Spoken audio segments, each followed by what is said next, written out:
What's up, Earth Rockers? It's your boy Shovatar, back again with another video. And I'm really excited to talk about this one. This time we're talking about Rondo of Blood. I'll get this out of the way at the start. If you're curious to know what a rondo is, it's, I think, some kind of musical arrangement that also suggests a dance. That's my memory of it anyway. I really like this game. This is my favorite Castlevania game that I've played thus far. Full disclosure, haven't played Symphony of the Night yet. I know everyone says that one's a masterpiece. That one could still unseat it, but for now, this is the best Castlevania game I've ever played. And since I love Castlevania so much, this is a strong contender for the best game that I've ever played. Only a few pieces of competition there. Why do I like this game so much? Part of it actually does have to do with sort of the cinematic presentation. Usually I'm not the kind of person who finds that kind of thing appealing. Usually if I talk about a game as cinematic, I'm sort of saying that sarcastically and calling it like a movie game.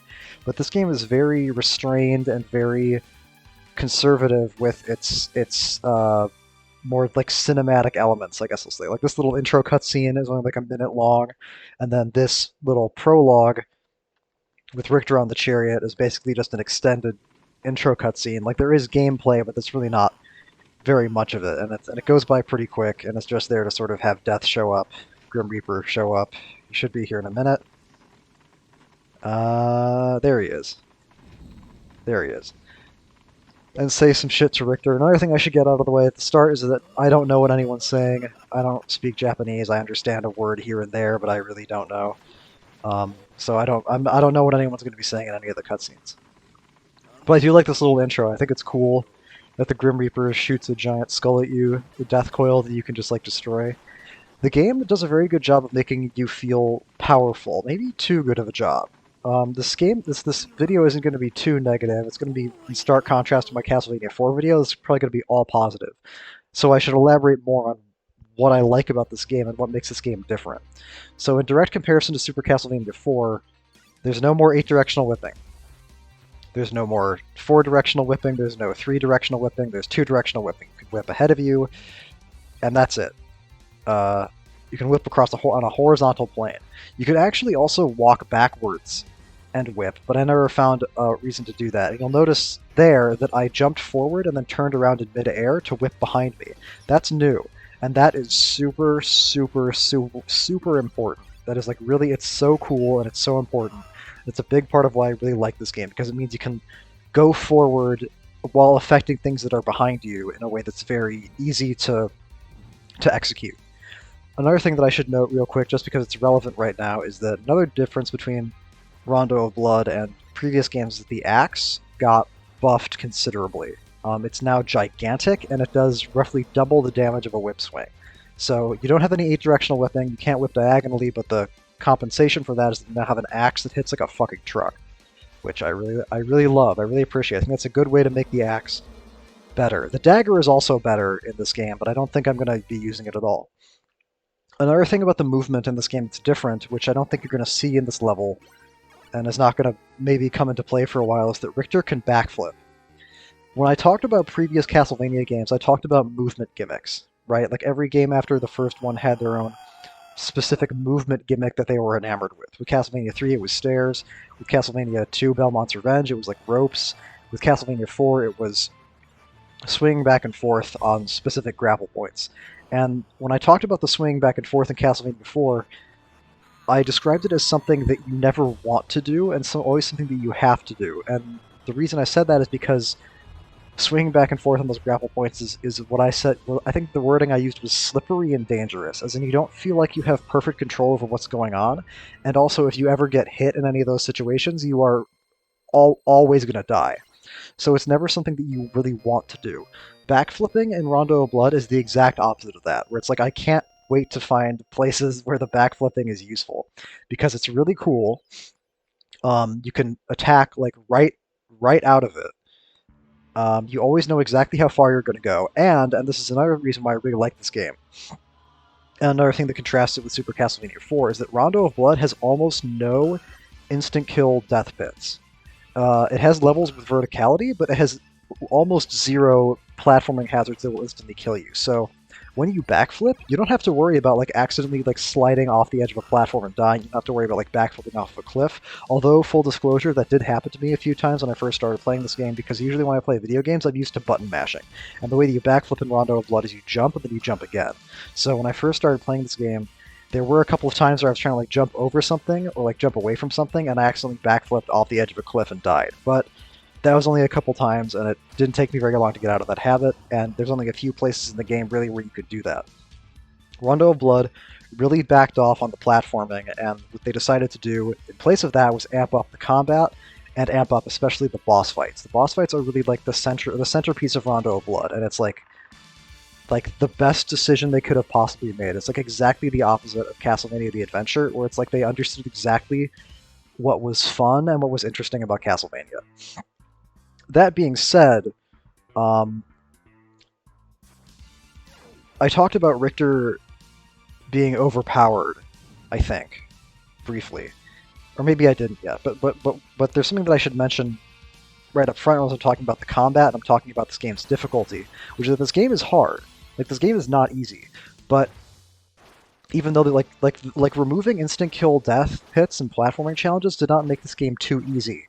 But there are some things about this game that I think are a little bit too easy, especially in reference to the boss fights. And that involves the item crash mechanic, which I think I'm going to wait a little bit to talk about because you're going to see it on the boss of this level. For now, I want to talk about the key that I just picked up. There are a few places in Rondo of Blood where you can pick up keys to release prisoners. You do that to get the best ending, to get 100% on your save file, which shows you a slightly different end credit sequence. Not it's just... But what's really important about this particular part is that by freeing this prisoner here, Maria, you can access her as an additional playable character. Now, it's not like Dracula's Curse, where you can swap back and forth at will. It's something that you have to pick at file select. Like, I want to play as this character. And you're not going to see any Maria gameplay in this video. I'm going to have it, like, clearly, I'm going to have videos where I'm just playing as Richter and videos where I'm just playing as Maria. I'm not going to ever go back and forth. And I'm not going to talk too much about Maria here, because I'm going to have a lot to say about her and how she plays in the next videos. But for now, I just want to explain what's going on and why it's important. And I don't know what they're saying. I can't help you guys at all out there. I think she's saying, I think she knows... Because Dracula kidnapped Richter's girlfriend. That was the chick with the lilac hair in the intro cutscene, and I think Maria is her sister, or like knows her somehow. But I don't think she knows who Richter is, or maybe she like thinks she does. I don't know. Because they're introducing themselves to each other, so they obviously don't know exactly who each other are. But that's all I got. Yeah, Maria's a funny character. Yeah, what I was saying about item crashes, I should explain that. So, if you have a certain amount of hearts, you can unleash like super attacks, and you have different super attacks based on whatever different sub weapons you have, and some of these can be used to deal like a bunch of like easy, unavoidable damage to enemies, and that can make some of the boss fights, I don't want to say too easy because they are still challenging, but it can feel kind of like you're not really engaging with them in the way that you maybe should. Or it just feels like you're kind of like hitting a button and just watching things die. But I think that the game's difficulty is high enough to sort of warrant that. A couple boss fights in particular, where the item crashes are the most useful, are the ones that are also sort of the most brutal and the most difficult to react to otherwise. And we've got a prime example of that here. The werewolf boss that's going to jump down here in a second is pretty tough to react to and to anticipate. It's kind of a tricky learning curve, because he moves very fast, and because you don't always necessarily know exactly where he's going to go, and it's hard to, yeah, like I was trying to whip him there, and like in the middle of whipping, he charged up a fireball, and I just like didn't have time to jump over it and get out of the way. I'm trying deliberately. So for the holy water item crash, it takes 20 hearts, and I have enough hearts now to use it twice, but I'm sort of deliberately not doing that. I'm just trying to get him down enough so that I can kill him with just one. And so you see what I mean when I talk about like just pushing a button and doing a bunch of damage, where all I really did there was just push the item crash. Look at his dick. You can see his dick. You can see his dick. Sorry. Sorry. I wanted to point that out. Yeah, you just push a button and then like he loses like half his like a quarter of his health. So you know that's not really that's not great, but it's not really a deal breaker. And it also what it does that's really interesting actually is that it gives you a reason to always want hearts, because something that I talk about in previous Castlevania games is how like I'll like have too many hearts at the end of like a level and I'll feel like I wasted like my time or did stuff that I didn't have to. That's not the case in Rondo of Blood. In Rondo of Blood, the fact that you have item crashes that cost 1,000,000,000 hearts means you always want hearts, and it really helps you. Excuse me. And using them strategically, as much as I talk about it like it's just a fuck you, like kill everybody button, there is some strategy to like when to use item crashes and when to hold on to them. So I'm not going to say it's completely brainless, but there are a couple of cases like with the werewolf boss and then with some other boss fights where it's very much a case of like, you get the boss down to like 40% and then you use item crash and just dies. And that's, I have to be, as much as I love this game and as cool as I think item crashes are, and as cool as I think a lot of the boss fights are, I do sort of have to be consistent with my criticisms and say that that is sort of like a um, it feels a little easy. Although, to be fair, there's plenty of bosses in Castlevania 1 and Castlevania 3 that are like that, where you just like stun lock them with the holy water or the stopwatch or something. So, I don't know. Um, I eventually did figure out a better way to get past this part here with the 3 turrets, but I don't think you're going to see it in any of the commentated footage, because I'm going to upload 4 videos per character. There's going to be 4 Richter videos and 4 Maria videos, but I'm not going to commentate all 4 of each of them. I'm going to commentate 2 of each of them, because there's different routes. There's like different level routes you can take for levels 2 through 5. So one Richter video is going to be the normal route, and then the second one is going to be all of the alternate levels. And then the other 2 videos are going to be like partially normal, partially alternate route videos, which are just going to serve to showcase some different routes through the levels, because every level has like branching paths where it's like you can take one route to go to the normal level and then one route to go to the alternate level. So the last 2 videos that they're going to be uncommented are just going to showcase those specific pathways, and those aren't going to be worth commentating really, because it's going to be almost exactly the same levels the whole time. There's no hard mode in Rondo of Blood. There's just one difficulty level, which I think is fine. I don't have a problem with that. I don't need this game to be any harder than it is, because as much as I talk about how easy it is still hard. Like, there were definitely parts of this game that really, really kicked my ass to hell and back the first time I played it. And I'm going to do something kind of strange here in a second, where I'm just going to walk off the edge of this platform here. The reason I'm doing that is because at the end of this room, there's really no reason to go to the end of that room up there unless you're trying to go the alternate path to get to the alternate level 4. Whereas just falling off the cliff there and getting to this door is the quickest way to get to the level 3 boss. So that's why I did that. Yeah, I talked about the boss fights as sort of being the centerpiece of Rondo of Blood, and I think that's really the case. I think that's what they really wanted to emphasize. This sub-weapon that I picked up is a new sub-weapon for Rondo of Blood called the Bible, and it's kind of too good.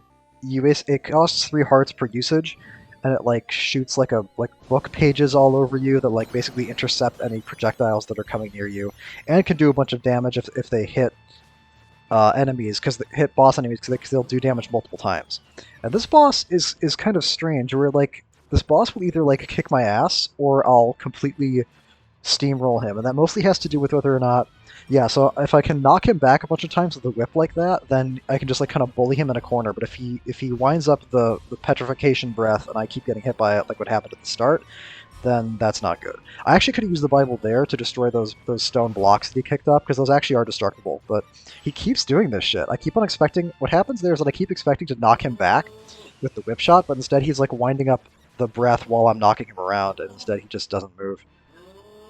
That charge is actually pretty tricky to dodge if you're not standing next to that specific platform. And here he's going to do a final death charge. I guess I should mention these. A lot of bosses have like these like final attacks they'll execute after they die, and you can't actually get killed by them. They only exist because if you can get to the end of a level without, if you get to the end of a level with full health, you'll get like a no damage bonus that gives you a 1-up. it's not a literal no damage bonus because you can still take damage during the level and still get it. It's basically, do you end the boss fight with full health or not? And those like final attacks that the bosses execute only exist to try to like knock off some of your health at the end, so that way you don't get the 1-up bonus. Obviously, this is a deathless run, so 1-ups don't matter to me. But it's it's still cool to get those. Here we are now in level 4. And I'm going to be holding on to the Bible, I think I'm going to be holding on to it for a while because it is so useful, because it is basically just like a kill everything around you button. And, I don't know. I guess the difference between this and, like... Because when I talked about Super Castlevania 4, I said that a directional weapon was too good, right? And I think the difference is more that the Bible is good. The Bible is just like, I don't know. It just lets you like clean up the space around you that you wouldn't have the ability to like clean out otherwise. Like trying to jump across these gaps with all those fucking bones flying at you is like a gigantic pain in the ass, and it's like the only tool that really lets you do that if you're not going to have a directional whipping. And it just feels, I don't know, it just feels cooler. It's harder to really put into words. I'm very bad at fighting these like bone serpents, which is another reason why the Bible is good. I really struggled to kill that first one, and I think I'm going to do better here. I think he just dies. Not yet? Now he dies, right? Yeah, now he dies. Yeah, so level 4 is a level where there's a couple of alternate routes that you're actually never going to see in any of the videos that I upload, because there's just no reason to go there. There's a very obnoxious one that's full of like spikes, and like you have to jump around. There's like endless hunchbacks spawning. It's just not fun, so I just never go there. And there's no reason to go there. It's not like there's something up there that would compel me to do that.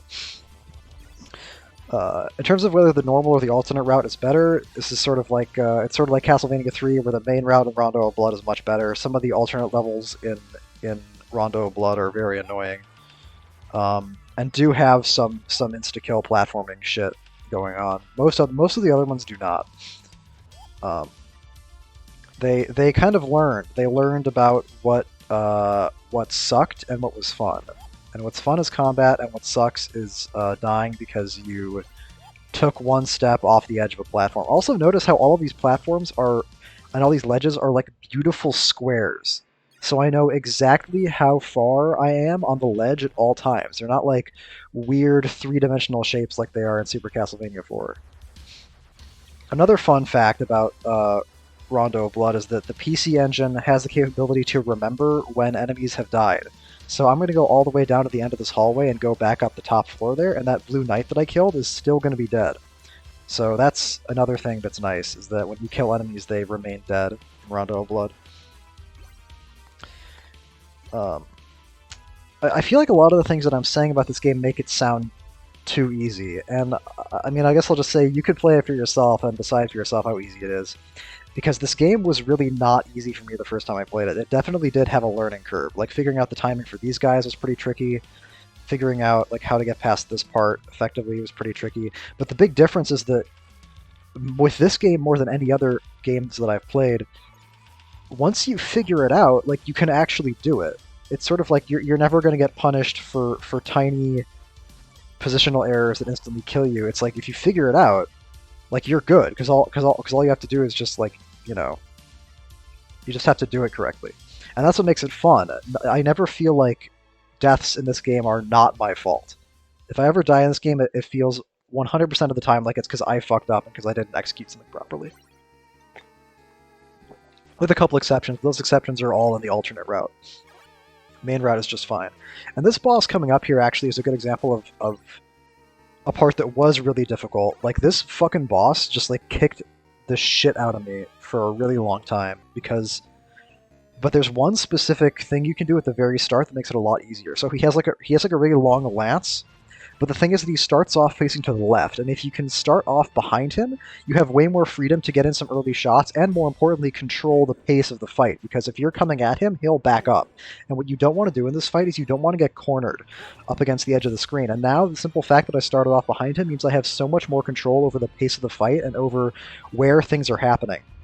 I can push him way back, and I have plenty of room to back up. And the reason I item crashed there is because Usually when he throws his head up, it's because he's going to make a bunch of like rocks fall from the ceiling and the item crash destroys them all. But instead, he did something different, but it didn't end up mattering because I had done so much damage to him that I could take a couple of hits there and still survive. So that boss was really, really hard, but it's like once I figured out a solution, go figure, once you figure out how to do it, you just do it and then you win. Isn't that amazing? That like you learned how to do something and then when you correctly executed it, you just succeed? Incredible. Level 5 is one of the few places in the normal route where there are insta-kill death pits, and I like level 5 a lot, but I don't like the very start of it.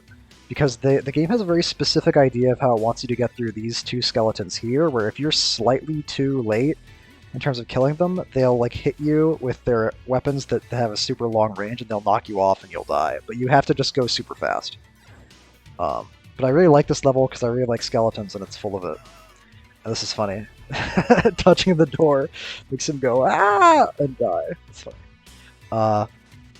Yeah, this level's full of skeletons, and then it ends with the Grim Reaper fight, which I think is also really cool. But I'll have to talk more about that when we get to it.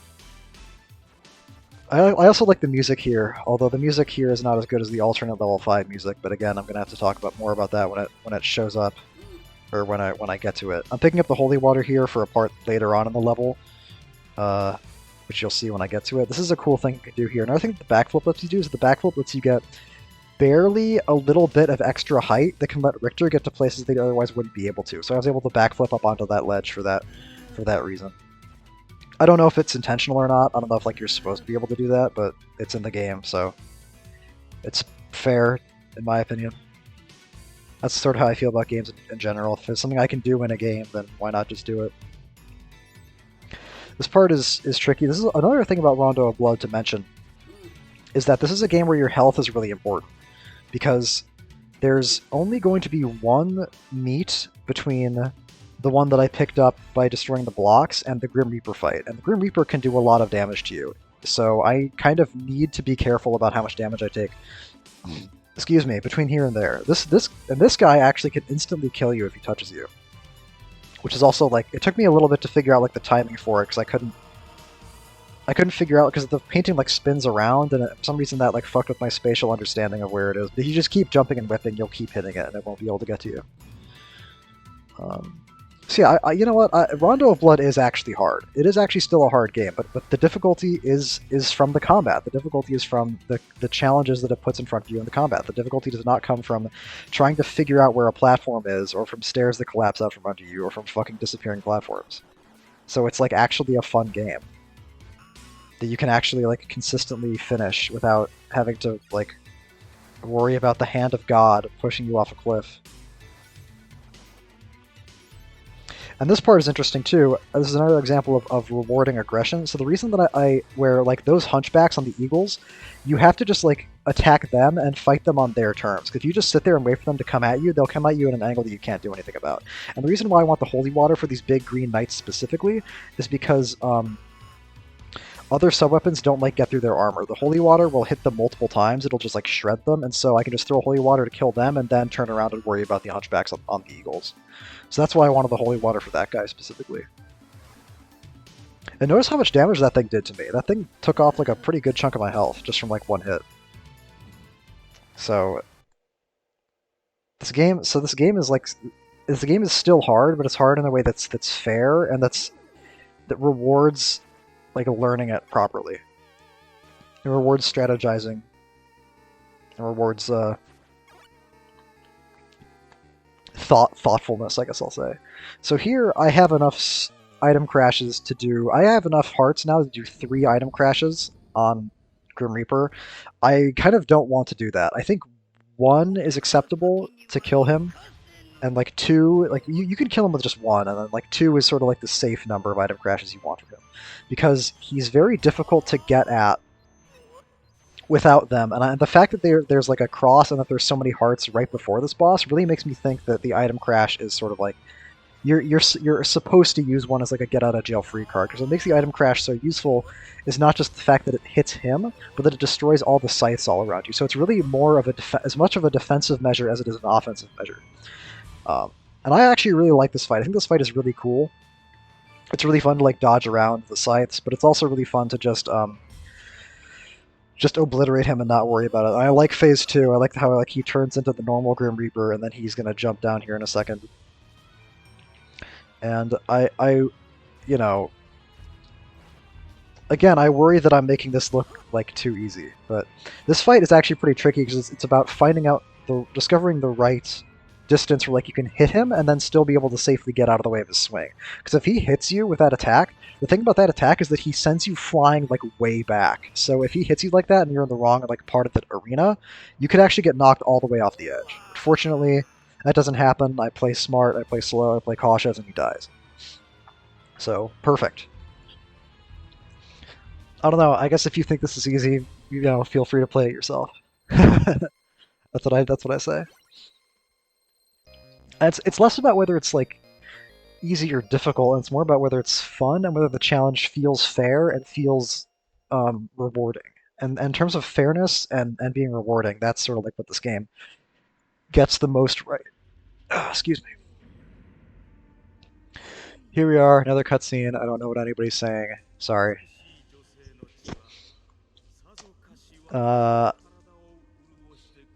I'm guessing she's saying don't try to turn me into a vampire or else I'm gonna shove a knife in my throat. That's probably what she's saying. I don't know what the hell he could possibly be saying to her. Maybe he's telling her being a vampire is based, and that's what you should do. Maybe he's telling her, you know, Rick, no one's gonna save you? I don't know. I have no fucking clue. Dracula's appearance in this game is sort of like... I don't have a problem with it. I don't have a problem with it. Now he's telling her that self-harm isn't the answer. There's resources that you can take advantage of if you feel like you want to hurt yourself. Call the suicide prevention hotline. Annette, don't kill yourself. I'm guessing that's what he's saying. He's giving her some practical mental health advice and saying that suicide is never the answer. I don't know what else he could be saying, because clearly she's not having any of it. Sir, the pizzas are here. Sorry, that was dumb. I don't know. I'm just spitballing. I have to go see the delivery man and tip him. Not that a European like you would understand that. Ha ha ha ha ha.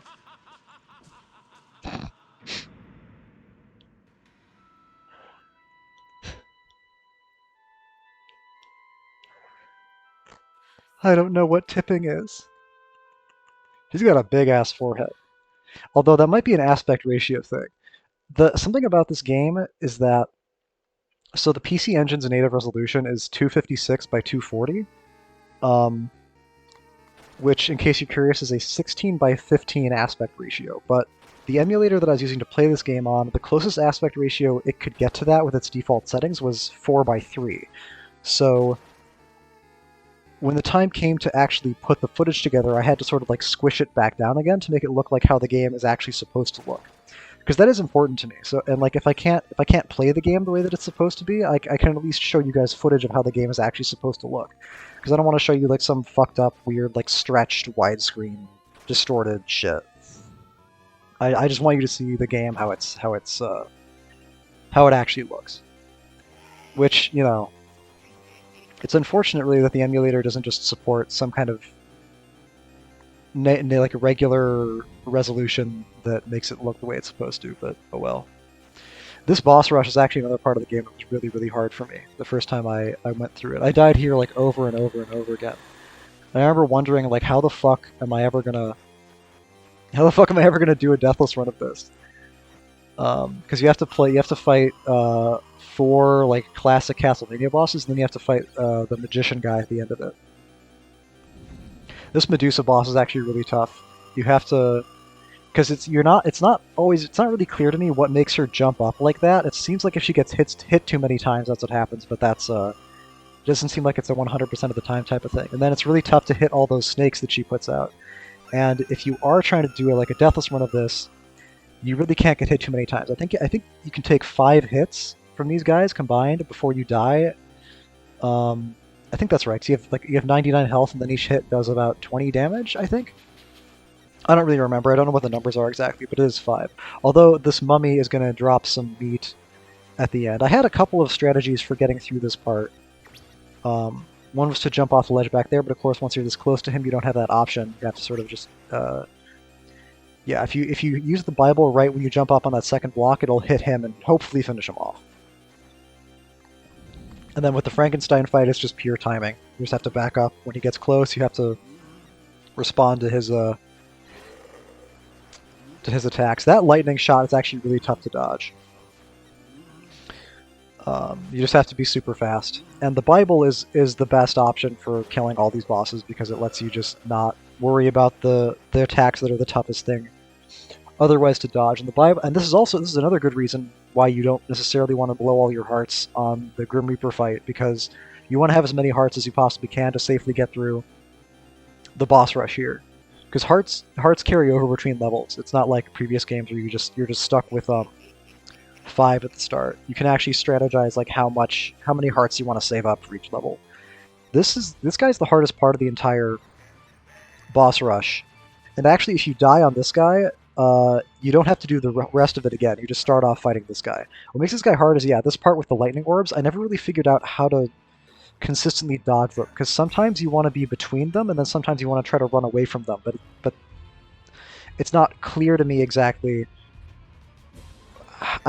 when you're supposed to do which thing. It has something to do with like whether they're trending together or like floating apart. But again, it's like, I don't know. Maybe it's easy to tell on like the footage playback, but in the moment, it's really not. And then with this part, you just want to backflip over them to get out of the way.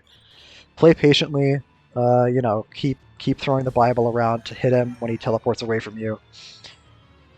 But that part is hard. That part can really get out of control because the orbs can get at you in angles that you can't hit. Sometimes the Bible's path around the room will just not hit the fire orbs. Sometimes when the blue and red orbs like rotating around like that, sometimes they'll come up from like the floor to hit you if they're like moving at some fucked up angle. So that last part with the magician is really tough, and that's why you want to be able to get through the boss rush with as much health as you possibly can. So here's another part of the game, one of the few places with instant kill pits, this bridge here. I'm going to start going across it in a second, and it's going to start collapsing. The classic collapsing bridge before Dracula. And the reason I keep jumping here is because I want the bats to spawn above me so I can throw the axe to kill them. Because it's just much easier to just one-shot them with the axe when they come close than it is to try to like turn around and whip them. I mentioned at the start of the video that you can turn around. You can basically walk backwards and whip backwards at the same time. I could be walking to the left right now while facing to the right and whipping the bats as they come near me, but I never like wrapped my head around how to like do that and like make it work. It just because you still stop moving when you whip, and it just seemed a lot easier to me to just try to get them to spawn in the head, kill them with the axe, and then just keep moving. Don't try to do the fucking backwards walking thing. I don't know. I couldn't ever quite wrap my head around it. Unfortunately, it worked out. Look at this, like, I love the movement in this game. Like, jumping off of stairs, like, jumping all around. And it doesn't feel too floaty like Super Castlevania 4 does. It feels very, like, decisive. And the fact that you can turn around in midair to hit things is also, like, really, really cool. So here's the second key of the playthrough. We're gonna go rescue our girlfriend from Dracula. This is a clock tower level. This is another good clock tower level because, guess what? There's verticality, but there's no fucking insta-kill pits. Fighting these harpies is really tough because they'll get out of the way of your whip shot every time, but if you wait until they're gonna dive down to attack you and then you whip them, you can just like barely hit them. Like that, yeah. That's the only time when they won't auto-dodge out of your attacks is if they're trying to dive bomb you. Or if you get like above them and then like fall whip down onto them. I think that's what I did with the first one. Generally speaking, if you're not trying to rescue your girlfriend, you can just go in there with the axe, and that makes it a lot easier to kill them because you could just like throw the axe at them as soon as they start moving. You don't have to worry about like lining up a whip shot. But obviously that's not an option. I have to rescue my girlfriend, and that's what I'm here to do. Again, I don't know what anybody's saying. Clock tower level, yeah, good clock tower level. You don't get instantly killed from falling off. You just lose positioning. I think that's much more fair. It's always bothered me how, like, with Richter and also Simon Belmont in Chronicles original mode, you have a sword with you, but you never use it. It always makes me feel like if you're gonna give me a sword, you might as well give me like something to do with it. You know what I mean? But whatever. I'm guessing he's saying I'm here to kill Dracula, and I think she says something like, "No, don't do it. We have to just escape the castle." But he says, "I have testosterone coming out of my ears, and I'm gonna go fuck up Dracula." And she says, "Richter, no, don't do it. Don't be a badass and push Dracula's shit in." But he has to do it. It's his destiny to do it. That's what he's here to do. That's what he went through all this shit to do. He's not going to go this far into Dracula's castle and then just not kill Dracula. You know what I mean? So there's that part over with, and now it's time for the last stretch of level 7. I actually really love level 7. The bridge is a good example of something that incorporates platforming challenges, but also feels pretty fair. Because if you fuck up on the bridge, it's there's lots of things that can go into like a fuck up that kills you. Because if you let one of those bats go past, it'll like knock you around a bit, but it won't necessarily instantly knock you off and kill you. You kind of have a window to salvage it if things don't go exactly the way that you want. And I really like fighting these guys. It's very it feels very tense and very like dangerous and really makes you take advantage of the backflip and makes you take advantage of various movement capabilities. You have to really respect them because you're not going to see it, I don't think, in this part. But if they ever actually hit you, you take 1 billion damage and you go flying back. And there's also only one meet between the start of this, between the room where you rescue your girlfriend and then the boss. So you have to really be careful with the damage that you take in this part of the level because the boss in this level is pretty tricky and can hit you pretty easily.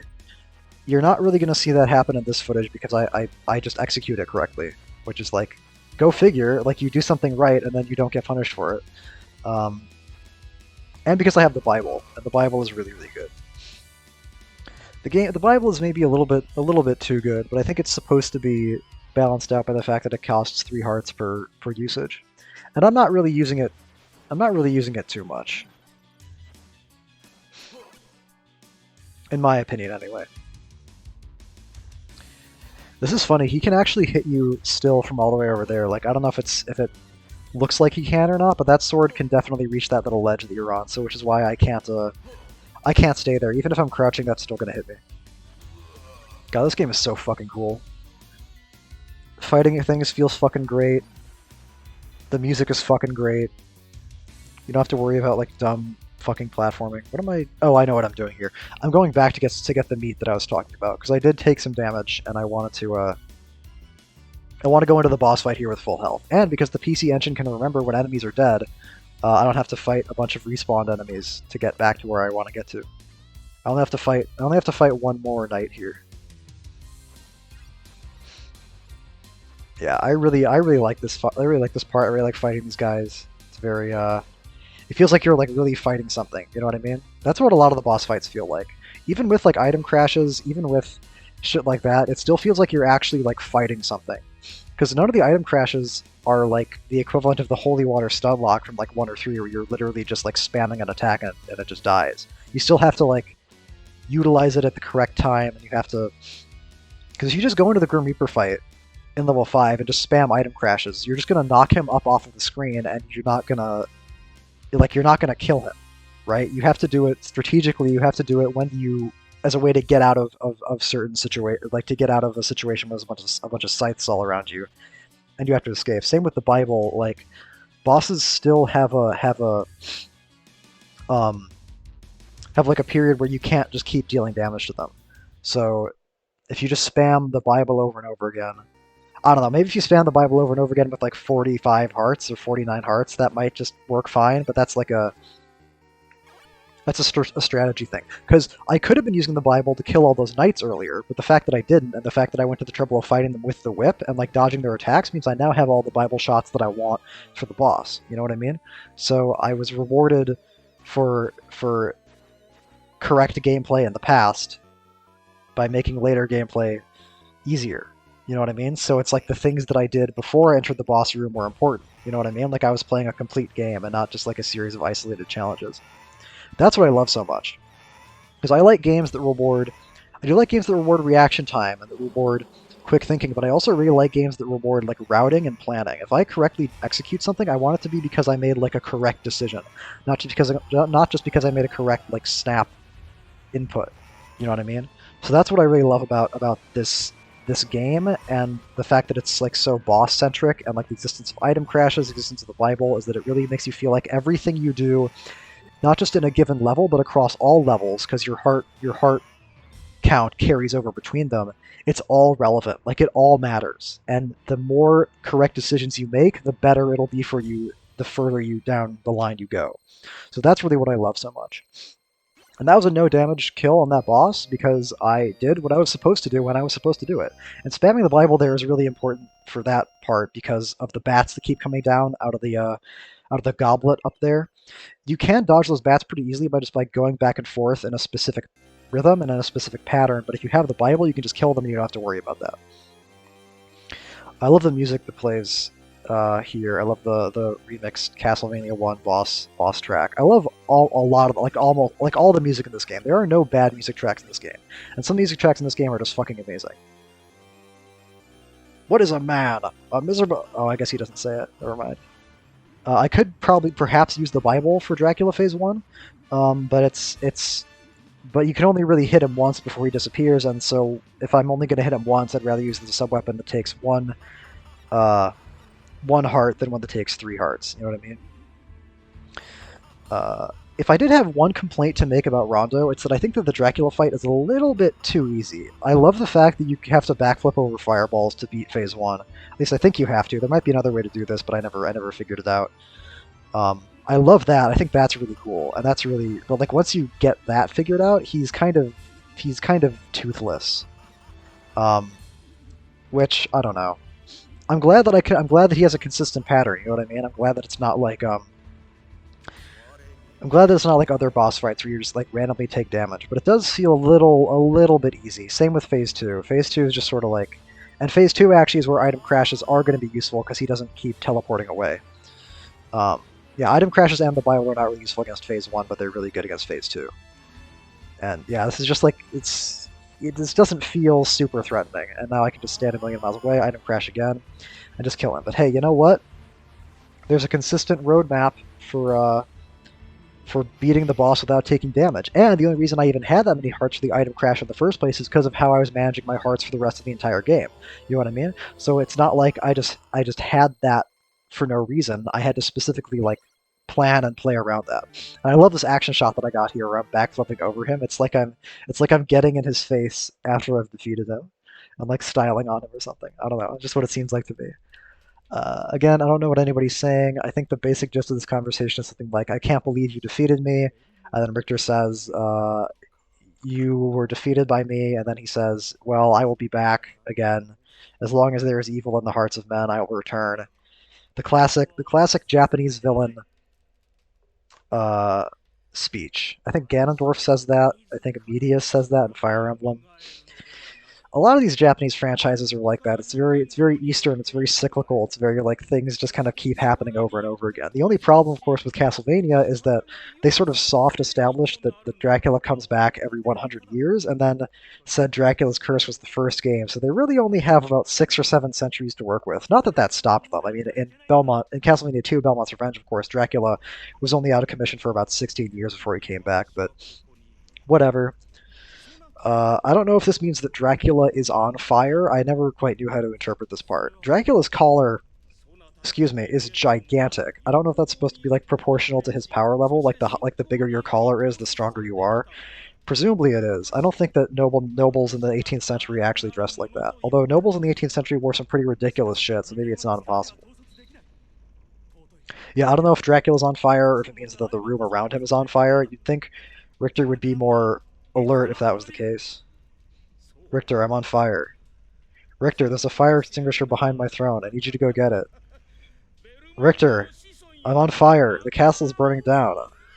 So it's too late. He's dead. Oh well. Oh well, and then some ghosts fly out. I guess that means, well, obviously he survives, because I know Symphony of the Night is a sequel to this. And the castle, you'll notice here, does not collapse, which is isn't that mysterious? But there's a reason for that, and I'll it's going to be a little while before I can explain why that's the case. But just keep that in mind. The castle does not collapse there, and if you 100% the game, then before the credits roll, there's like a little montage of headshots of people that you rescued. But I guess I don't really need to say that because you'll see that in the next video that I post. Fun fact also, so I recorded the normal route run and the alternate route run on the same save file. And actually, when I went to do the attempts, the Deathless attempts, on the save file that I was using for those runs, because if you already rescue the prisoners and then go back on the same file and do the levels again, it doesn't play the cutscenes again. And I wanted you guys to like see the cutscenes and see me playing through the level as I would to like rescue those characters.